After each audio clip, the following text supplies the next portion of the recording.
근원자의 옆구리로 돌아가는 거예요. 네.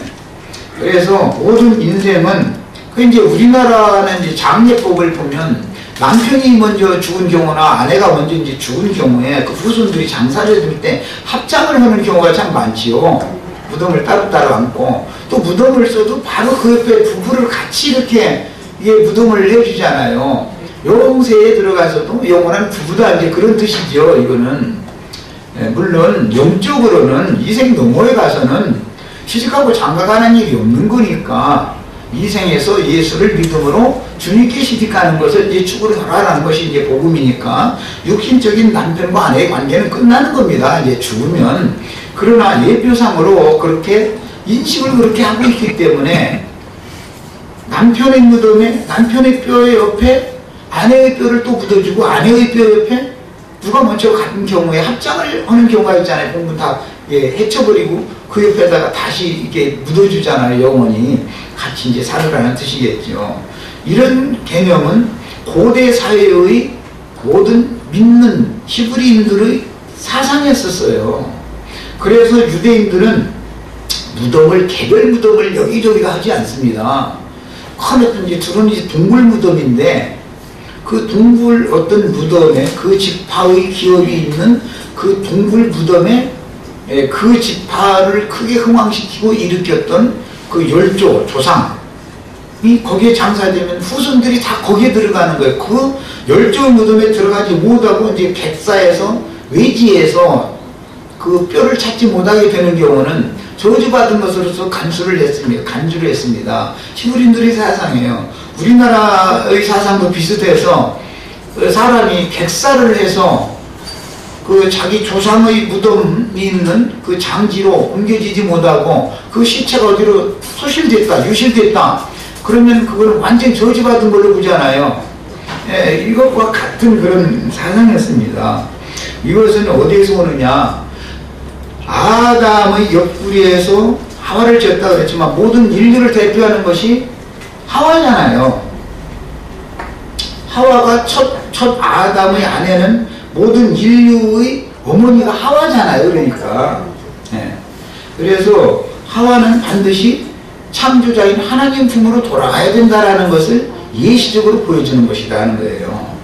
그 다음에 모든 인생은 반드시 십자가에 달려 죽임을 당하신 주님의 옆구리 창자국이 난 곳으로 돌아가야 하는 것이니 이것은 비유로서 육신이 돌아가는 것이야 아담 안으로 돌아가는 것이지만 구속받은 영혼이 돌아가는 것은 마지막 아담 둘째 사람 그리스도 안으로 돌아가야 된다라는 것을 보여주는 표상이 된다는 것이죠. 그러니까 지금 사울의 무덤에 돌아간 사람과 다윗의 조상인 이새의 무덤에 돌아갈 사람들이 나눠지는 얘기를 하는 것을 알 수 있죠. 육체도 짐승밥이 되지 않고 열조의 무덤에 돌아가야 되는 것처럼 영혼도 마귀에게 탈취당하지 않고 이런 모든 들짐승 날짐승이 먹지 못하겠다라는 것은 그 마귀 공중것에 잡은 악의 영들이 그 영혼을 먹지 못하겠다라는 것을 상징하는 거잖아요. 자, 이런 것이 필요하다. 그래서 교회가 할 일이라는 것은 지금 리스바가 한 것과 같은 그런 마음으로 우리가 애써서 전도를 했는데 하나님의 생명을 받아서 전도를 했는데 자기 죄를 지고 또 그 열조의 죄를 지고 목매에 달려서 죽었기 때문에 피 흘림이 없는 죽음을 죽었는데 그 영혼을 사후세계에서라도 아주 버리시지를 말고 하나님의 긍휼과 은혜의 품 안으로 데려가 주시길 바랍니다. 지금 이 리스바라는 어머니는 그런 뜻이었잖아요. 지금 그리고 뭐 자기 남편이나 뭐 요나단을 생각해서 이런 것이 아니었지만 다윗은 그 소문을 듣자마자 깨달은 게 있는 거예요. 왕으로서 바의 선 왕이었던 사울이 장인이면서 자기를 그렇게 박해하고 그렇게 고통을 준 사람임에도 불구하고 그래도 원수를 끝까지 원수로 대하지 않고 원수에게 은혜를 베풀었다는 거잖아요. 그래서 우리도 이 다윗과 같은 이런 높은 구원을 다 받아야 되겠어요. 자, 그 다음에 아브라함과 사라가 합장되어졌죠. 예. 이삭과 리브가가 합장되어졌고 야곱과 레아가 합장되어졌고 이렇게 우리나라도 합장하는 예가 있는데 히브리인들은 그런 사상했다는 거예요. 원래 신앙 자체가 이생이 끝이 아니라 영원한 세계에 가서도 이제 부부로서 관계를 끊지 않게 하려는 이제 그런 사상을 가지고 있었던 것이죠. 그런데 이제 예수님이 오셔서 이에 대해서 이제 이것을 해석을 재해석을 해주셨죠. 오는 새 세상이 되면 남편과 아내의 관계는 이생에서가 끝이고 사후 세계에 가서는 다시는 시집가고 장가가는 일이 없다. 그리고 온전케 된 의인의 영들은 하늘의 천사들과 동등이 되는 것이기 때문에 영의 세계에서 완전히 시집을 가는 것은 너희 모든 구속받은 영혼들은 나에게 시집 와야 된다라는 말씀을 사실은 예수님이 하신 것이지요. 그것은 이제 영적인 혼인 관계를 맺는 것입니다.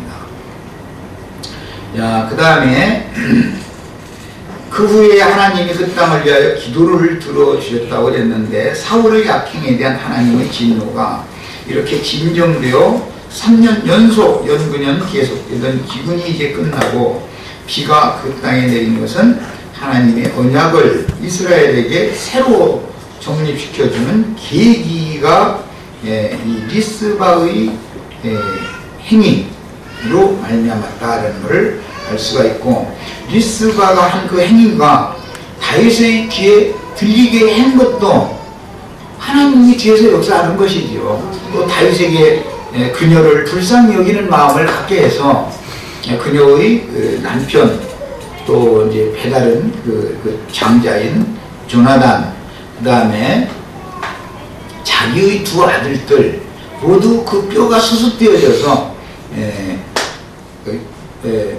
베냐민이 갈빗대 베냐민이 옆구리라는 의미를 가진 베냐민 땅 셀라에 장사시켜주겠다라는 것은 참 많은 것을 생각해 보게 하는 그런 말씀이 구약성경에 기록된 겁니다.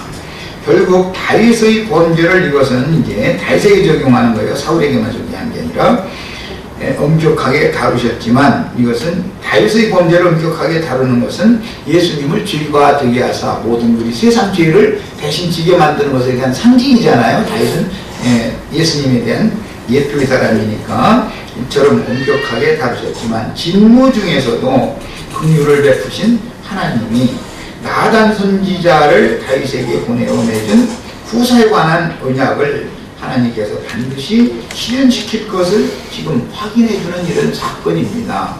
그러니까 이것은 뭐냐, 사울은 언약을 파기하는 사람이고 다윗은 언약을 끝까지 지키는 사람을 대비한 거잖아요. 그러니까 이제 사울은 옛 언약이니까 반드시 파기되는 거죠. 사울이 언약을 파기한다는 건 뭘 말하는 거죠? 옛 언약은 반드시 파해진다. 첫 언약이라는 것이 첫 언약이 무궁하였으면 패할 일이 없죠. 그러나 첫 언약은 흠이 있는 것이기 때문에 왜? 육체에 상관된 계명의 율법을 통해서 맺은 언약이니까 그것은 파는 거예요. 그래서 사울은 언약을 파는 사람을 대표하고 다윗은 새 언약을 체결하는 사람을 대표하니까 옛 언약이 파해져야만 새 언약이 체결될 거 아니겠어요? 이런 경륜을 하나님은 집행하신다. 를 알 수 있습니다. 이로써 하나님의 언약을 이루시는 하나님의 행하심은 생명의 체험으로 배운 다윗의 일생을 지금 서서히 마감을 해야 하는 시간이 다가오고 있다는 것을 21장 하반부로부터 기록이 되어지고 이제 22장에 가면 다윗이 평생토록 주님을 누린 그 체험을, 생명의 체험을 시가의 말씀으로 이게 노래 말씀을 기록한 말씀이 나오고 23장에는 다윗의 이제 유언의 말씀이 나오고 24장에는 그 계수 하는 문제가 나오고 이제 사무엘기가 이제 다윗의 일대기는 사무엘하로서 이제